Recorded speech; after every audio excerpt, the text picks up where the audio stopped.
Welcome, welcome. Voilà, mesdames et messieurs, merci infiniment pour l'opportunité, cette invitation à venir parler aux 10 ans de l'IUFRS. Merci à Gilles Lugrin, Cédric Marbire pour cette invitation. Je vais effectivement parler assez globalement, je parle aussi lentement, alors comme ça je reste à l'introduction. Asseyez-vous, je vous en prie.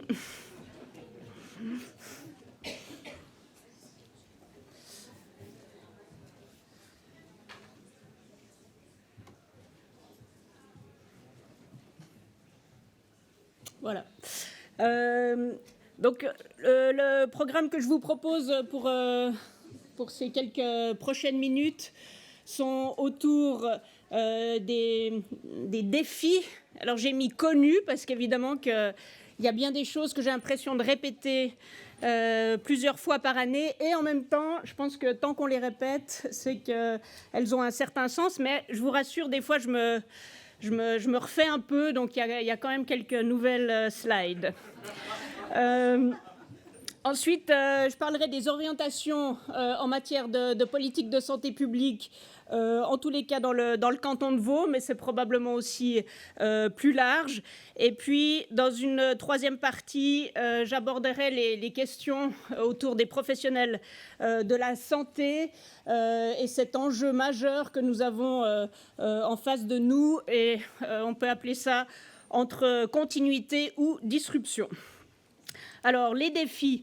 Je commence par 2 slides sur un bref panorama de l'état de santé de la population, enfin de la situation plutôt vaudoise, entre ici l'augmentation de la population résidente entre 2002 et 2017. Et ici, on a 2006 à 2016, on a eu l'augmentation dans le canton de Vaud de pratiquement l'équivalent de la ville de Lausanne. En fait, on a une augmentation démographique qui est absolument impressionnante dans le canton de Vaud, qui, vous le voyez, je ne sais pas si, je pense qu'on a dû dépasser les 800 000 habitants, ou en tout cas être tout proche. Donc il y a une très forte croissance démographique dans ce canton. Au niveau du système de santé, de manière très brève, mais on peut dire que les indicateurs qu'on a actuellement, que ce soit l'enquête suisse sur la santé qui vient de sortir de l'Obsan en ce qui concerne le canton de Vaud, donc on a toujours un suréchantillonnage de l'enquête suisse sur la santé au niveau Vaud qui présente au fond l'évolution de l'état de santé. On voit que certains indicateurs montrent qu'on a plutôt un état de santé qui tente à se fragiliser dans le canton. J'en veux pour preuve aussi la santé des jeunes et des adolescents auprès desquels on voit une tendance à l'inactivité physique, pas très étonnante certainement. On les voit bien derrière leurs ordinateurs, mais on a également un taux de surcharge pondérale qui augmente. On a un taux de consommation d'alcool, certes on est dans le canton de Vaud, c'est déjà pas mal, mais qui augmente. Et puis malheureusement la cigarette reste malheureusement à des taux aussi assez élevés. Donc on ne peut pas dire, disons qu'on a des indices qui vont tous vers le vert, vers l'exercice physique, les fruits et légumes, etc. Au niveau du réseau de médecine de première cour, il est stable, mais il est probablement trop stable. C'est-à-dire que les indices qu'on a montrent que la capacité de consultation est saturée aujourd'hui dans le canton. Donc on a une croissance au niveau des médecins dans le canton, mais essentiellement une croissance de médecins spécialistes et pas suffisamment de médecine de première cour qui est saturée. Il y a aussi un changement assez fondamental, c'est la féminisation de cette médecine de première cour et beaucoup plus de femmes qui travaillent à temps partiel. Au niveau des soins à domicile, on continue d'augmenter très clairement l'activité dans les soins à domicile. On a une offre médico-sociale relativement stable. Et puis, au niveau institutionnel, on a ce double effet qui est évidemment corrélé, c'est-à-dire qu'on a un taux d'institutionnalisation qui est le plus bas de Suisse, c'est-à-dire que finalement la probabilité pour des personnes âgées d'entrer en institution est vraiment très basse dans le canton de Vaud, mais le corollaire à ça, et on a vu plusieurs études qui démontrent cette relation, on a un recours à l'hôpital et notamment au grand âge qui est vraiment plus élevé et qui continue d'augmenter. Donc par rapport au panorama, disons, des autres cantons en Suisse, même si notre taux d'institutionnalisation est bas, le taux d'hospitalisation au grand âge continue de se creuser, ce qui nous inquiète aussi et ce qui a justifié en particulier aussi le lancement de ce grand processus de réponse à l'urgence sur le canton. Alors, les enjeux à venir, vous les connaissez, je vais passer assez vite, mais le vieillissement de la population et des professionnels de la santé sont une dimension importante, l'augmentation des maladies chroniques et puis des éléments qui changent le paysage. On a la numérisation, bien sûr, mais on ne sait pas encore très bien quelle place elle va pouvoir prendre, les opportunités et les dangers de tout ce qui est explosion technologique, les patients et leurs nouvelles postures. Vous voyez ici un patient assis sur son lit et j'en profite donc de remercier Cédric Mabir pour sa proposition d'hôpital Ami des aînés que je salue vraiment le plus chaleureusement possible. C'est vraiment un très fort signal qui est donné. Je signale que la FHV est aussi en train de réfléchir à ça. Donc c'est une très bonne nouvelle. En tout cas, merci beaucoup. Et puis, deux choses de contexte qui certainement vont colorer. On a l'habitude de raisonner toujours un peu dans notre monde, le monde de la santé, nous les professionnels de la santé, mais il y a des défis sociétaux majeurs qui s'annoncent et dans lesquels on a encore peu intégré cette dimension. Mais les changements de société ou les transformations du système de santé qu'on va vivre vont être très clairement aussi liés à ce défi climatique. C'est évident. On en parle trop peu. Et puis l'autre chose dont on parle alors malheureusement, ce sont les coûts de la santé, mais le marché de la santé en Suisse est le plus gros marché. Donc c'est aussi difficile de raisonner, et tout à l'heure on a eu plein de magnifiques présentations, mais c'est comme si on était un peu hors sol, puis on dit ok, on place une nurse practitioner, puis paf, cost effectiveness, gain économique, etc. Et non, il y a toute une complexité autour et un marché qui est absolument phénoménal. Mais bref, si on prend des éléments, c'est-à-dire si on envisage le futur comme on a jusqu'ici envisagé les choses, alors un gros travail qui a été fait par Stade Vaud en septembre 2017, vous avez certainement déjà vu aussi ces slides, on voit ici que pour répondre aux besoins à l'horizon 2040, pour l'aide et soins à domicile, ici, on a le nombre de bénéficiaires, les lits en EMS et puis les lits hospitaliers qui ont été calculés uniquement pour les 65 ans et plus. Vous voyez qu'entre 2015 et 2040, on devrait augmenter les lits d'EMS pratiquement de 4000 lits dans un parc qui aujourd'hui fait à peu près 6000 lits.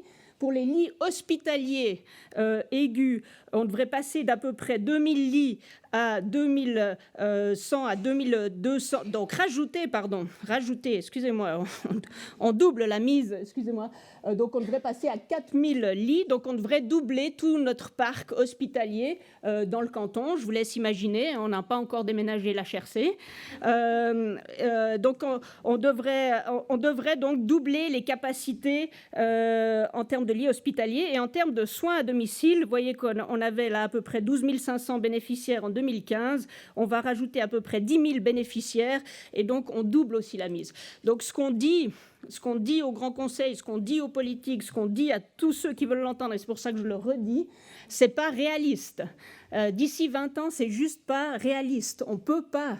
Donc il faut sortir des cadres. On peut plus penser de manière linéaire comme on a pensé jusqu'ici.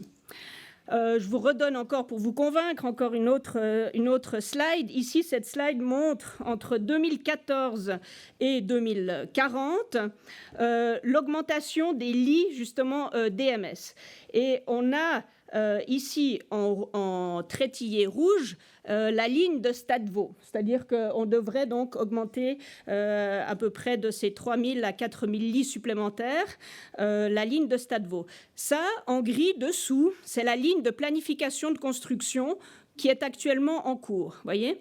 Donc on avait un taux de croissance qui était à peu près de 100 nouveaux lits par an DMS jusqu'ici. Et M. Maillard, quand il est parti, il a dit « Moi, je crois que j'aurais inauguré le plus DMS que quiconque ». Et c'est vrai qu'il y a eu un taux d'activité d'inauguration. Alors le contrepartie, c'est qu'on les a à peu près tous construits les mêmes. Hein. Il y en a qui sont un peu verts, un peu orange, mais enfin c'est... Je m'excuse d'avance pour les architectes qui ont contribué, M. Christ, mais enfin, on a une empreinte d'époque, c'est sûr, sur les PIMEMS. Mais indépendamment de ça, vous voyez que si on continue cette courbe de croissance telle qu'on l'a aujourd'hui, ben vous voyez qu'en 2040, qu'est-ce qui se passe? Il nous manque 1400 lits en 2040. Voilà. Après, je vous laisse calculer. En 2040, vous avez quel âge? Et voilà, les chances ou le risque que vous aurez, alors que vous aurez contribué à construire des EMS, et on est très fiers de le dire, à une place, hein, vous avez des chambres individuelles, je vous laisse imaginer en 2050, 2060, combien on sera dans des lits, enfin dans des lits, dans des chambres à une place, voilà. Mais s'il vous plaît, n'oubliez pas ça, moi ça m'empêche de dormir quand même. Voilà. Alors, les orientations en matière de politique de santé publique.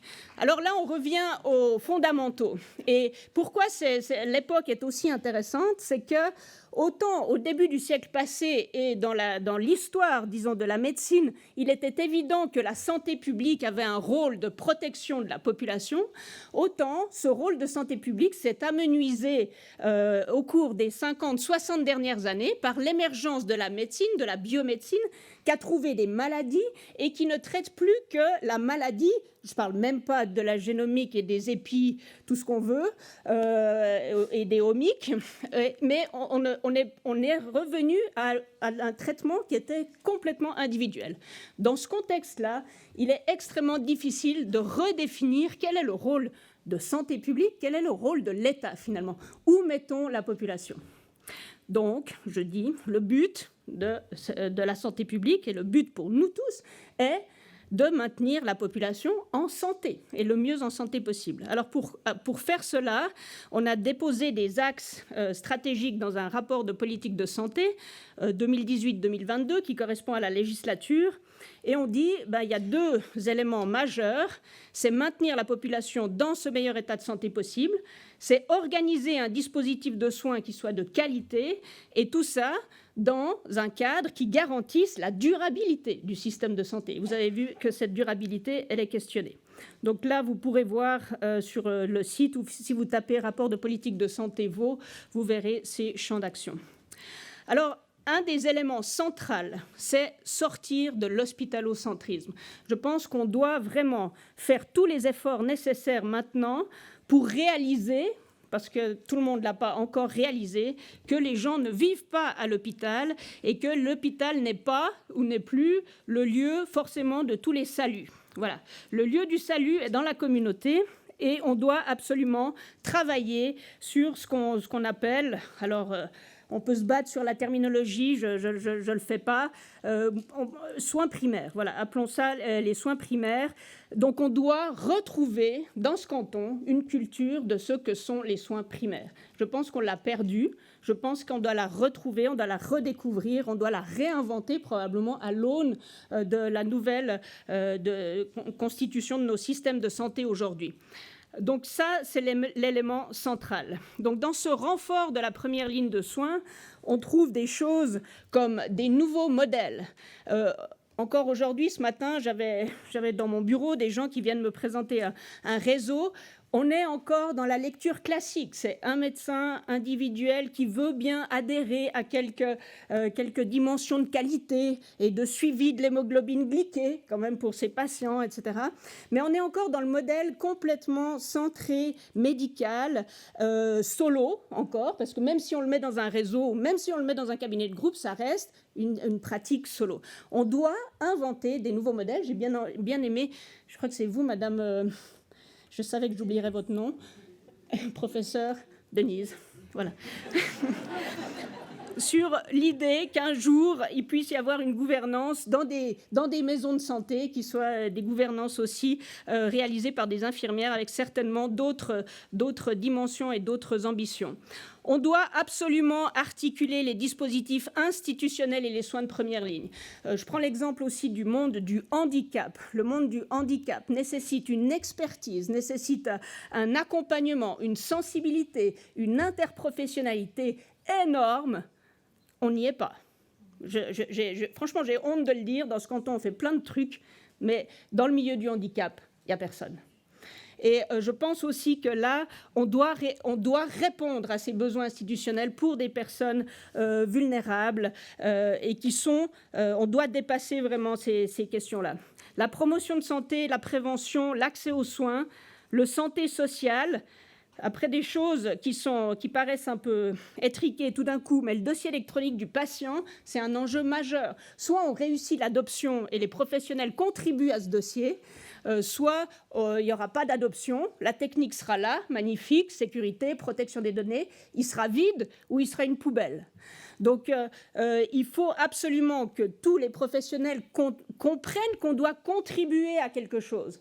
Et je pense que ça, je le connais pour l'avoir vécu, on est toujours très prompt à identifier ce que l'autre aurait dû me donner comme information, dont j'ai besoin, mais on se pose rarement la question, qu'est-ce que je pourrais donc lui donner à lui dont il aurait besoin? Voilà. Et ça, c'est le cœur. On peut brandir l'interdisciplinarité, la transdisciplinarité, la multidisciplinarité. Ça, on ne l'a pas encore résolu. Et puis tout à l'heure, je sentais un peu des trucs où ça coince aux entournures en disant mon rôle, ou voilà, mes compétences, etc. Ben, ouais, faut dépasser ça. Je pense que sans ça, on n'y arrivera pas. Et puis les compétences en santé des patients et des citoyens. Et ça, vous savez qu'en Suisse, on est très mauvais. Franchement, on est très mauvais. Je pense qu'on n'a pas de quoi être fier. Sur la question de la littératie, on a un énorme travail à faire. Donc là-dedans, oui, j'ai mis les infirmières et infirmiers sont probablement un acteur clé du futur. Un acteur clé du futur, en tout cas une magnifique opportunité pour le futur. Un exemple, et ça vous l'avez dit et redit, mais on peut influencer des trajectoires. C'est crasse, ce que je vous montre là, mais cette petite dame-là, un usual business... voilà, moi, mes parents, ils ont encore un médecin traitant qui dit bah, « si ça ne va pas, vous pouvez appeler ». OK, ils ont 87 et 90 ans, ou bien sûr qu'ils ont des trucs qui ne vont pas, quoi. Mais donc, évidemment, ils vont venir toquer à la porte un jour. Je crois que je commence une démence. Donc, il y a quelque chose... Il y a quelque chose qui est complètement hors sol dans la manière de pratiquer les soins chroniques aujourd'hui et les soins primaires. On doit se réinventer là-dessus. Et dans une situation comme ça, ça péclote, ça va moins bien, tout le monde le sait, on dit ça va péter, etc. Et ça pète, et voilà. Et après, on est effectivement en consultation, en urgence ou en crise. Et on sait, et que ce soit... Alors, je ne veux pas faire d'erreur. La pratique avancée... ou la pratique infirmière au sens large, comme ça j'englobe le tout, mais dans quelque chose de structuré peut, oui, influencer complètement différemment des trajectoires et des pronostics. Alors maintenant, les personnels de santé en Suisse. Cette première slide, elle montre, vous connaissez certainement ça, un rapport de l'Obsan de 2016. On voit que le personnel soignant dans les institutions de santé, en 2014, c'est essentiellement l'hôpital. OK. Et puis, les établissements pour personnes âgées, vous voyez quand même que dans les établissements pour personnes âgées, on a une proportion non négligeable, et c'est un problème, de personnes sans formation. Et ça, je trouve aussi difficile, je combats cela assez régulièrement, mais parce que je dis, probablement, c'est une des médecines les plus difficiles, ce n'est pas parce que je suis gériatre, mais je pense que c'est une des médecines les plus difficiles, de savoir les choix à opérer, les orientations de traitement à faire auprès de patients qui souvent souffrent de troubles cognitifs, l'accompagnement des familles, l'approche de la mort, c'est un domaine extrêmement complexe. Et il est déserté par l'expertise. Moi, je pense qu'on n'a pas de quoi être fier. OK, maintenant, en 2030, donc là, c'est plus court, c'est 10 ans seulement, vous voyez ici que l'accroissement attendu du nombre de professionnels, c'est moins dans les hôpitaux, plus 23%, mais on a 44% d'augmentation des besoins soignants dans les établissements pour personnes âgées, 57% d'augmentation dans les soins à domicile.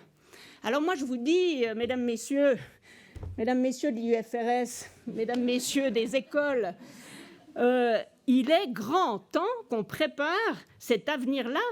Et c'est dans la communauté qu'on doit maintenant anticiper la formation. C'est plus à l'hôpital. On aura certainement besoin, bien sûr, de personnel soignant à l'hôpital, mais aujourd'hui, la formation hyper spécialisée, et si vous, comme corps infirmier, vous rentrez dans le même trend d'hyper spécialisation, comme on l'a connu en médecine, ce qui devient vraiment une grossière erreur aujourd'hui par rapport aux besoins qu'on a systémiques, eh bien, moi, je dis dommage, mais je suis très... Voilà.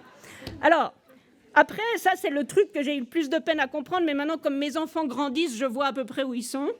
Donc, ça, c'est le modèle de formation suisse. Et, alors, je ne le détaille pas, évidemment, mais la question fondamentale, elle est, est-ce qu'on continue un modèle de 3 dans ce modèle, ou bien est-ce qu'on est disruptif? Okay. Est-ce que vous pensez qu'on arrive à faire les plus 60% dans la formation pour produire des infirmiers dans l'aide et soins à domicile et les EMS, si on reste dans ce truc, j'ai commencé là, ensuite je vais là, ensuite je vais là, ensuite... Ouais, il y a des passerelles en Suisse, ouais, on peut faire des passerelles et tout, 6 mois, 1 année, etc. Ok, je pense, moi, que ce n'est pas possible. Alors, une chose est sûre, le monde va changer. Je vous réfère à ce rapport qui a été présenté la semaine passée par l'équipe de Planète Santé, soutenue aussi par la Fondation Lennart. On doit faire face à ce qu'ils appellent, eux, l'émergence d'une double crise de durabilité et de sens aussi. Et si certainement connaissent la théorie du triple aim de Kissick, on y rajoute ce quadruple aim, finalement, en disant, pour penser le système de santé de demain, bien sûr qu'on doit être focusé beaucoup plus, enfin complètement plus que ce qu'on est maintenant, sur l'expérience du patient en matière de soins, sur des questions de coût, de durabilité, bien sûr, sur l'amélioration de l'état de santé de la population, mais sur le bien-être des soignants. Parce que je crois vraiment qu'on rentre dans une crise de sens. Et quand on sort les Xème guidelines, les Xème flags, les Xème embranchements, si ton patient a ça, tu dis oui, là tu dis non, et si tu as ça, tu peux le laisser rentrer à la maison. Et puis elle dit, mais pourquoi il est venu finalement? Et puis on ne sait plus. Voilà. Donc... Voilà, non mais j'avais dit que je provoquerais un peu, je m'excuse d'avance, mais ce qu'on a initié avec le DFJC, donc le département de la formation de la jeunesse, donc la DGS, la DGES, la DGEP, il y a une tendance à créer des DG à l'État, mais on a réuni le 21 mai 19 un groupe d'une trentaine de personnes en disant « Allez, on ouvre les écoutives, vous pensez large, qu'est-ce qu'il faudrait pour demain ?» On va avoir un deuxième brainstorming en janvier. Nous avons fraîchement décidé ça hier soir en disant oui, nous aurons un deuxième brainstorming en janvier dans lequel on va identifier les axes de travail. On va certainement arriver, alors le PowerPoint était déjà fait, ce ne sera pas des assises, ce sera un premier forum dans lequel vous serez toutes et tous invités, dans lesquels ensuite on pourra dans le temps planifier une feuille de route commune pour le Conseil d'État en disant quelle profession de santé on souhaite pour demain. Il y a des choses de fond, hein, on m'a bien redit, oulala, pour changer un plan d'études, il faut viser 50 ans, hein, probablement. Et en même temps, je me dis, les places de stage, la formation par les pairs et tout ça dans la communauté, on peut certainement le faire en parallèle. Donc, juste quelques mots comme ça qui sont sortis dans ce premier forum. D'abord, le centrage était très clair sur la question de la santé des patients, des citoyens, mais beaucoup de questions qui se sont posées sur les questions de proximité, les petites structures, la technologie, etc., sur les compétences très clairement à acquérir pour les soignants de demain, des compétences relationnelles, des nouvelles opportunités pour les professionnels, et puis des choses, parce qu'on avait dit allez-y, alors on a dit dit sortir des silos existants, transversalité des compétences, expérience plutôt que titre, why not, hein, perméabilité des compétences, flexibilité du cadre de formation. On a eu la présentation l'idée qu'à Singapour, ils ont reconstitué de novo une faculté de médecine à Singapour. Ils se sont dit on n'arrivera pas à changer ce qu'on a aujourd'hui. Par contre, on dit vous en créez une nouvelle. Et puis ils ont créé une nouvelle université, faculté de médecine, à Singapour, de novo, complètement différente des autres, pour finalement envisager, je crois qu'ils étaient sur un défi de x10 en termes de professionnels, de production de professionnels de la santé. Puis on dit nos systèmes usuels, ils n'arrivent pas à produire ça. Par contre, si on dit on repart d'une autre page blanche, on repart de zéro, qu'est-ce qu'on inventerait aujourd'hui dans la formation ? Ça nous intéresse beaucoup. Et puis, ce que j'ai dit tout à l'heure, je crois qu'on doit assez vite sortir de ces périmètres, de ces territoires, de ces nouveaux rôles dans lesquels on va jouer des coudes. Je pense que c'est important. Voilà, donc j'arrive à la conclusion qu'on ne peut pas envisager même 2040 sans repenser profondément le système de santé, nos organisations, nos formations et la qualité de vie de nos professionnels. Je pense que c'est un élément essentiel. Et donc, après 10 ans, l'IUFRS doit continuer de s'adapter aux défis qui se présentent à lui. Merci pour le job accompli, mais pas de répit. Voilà.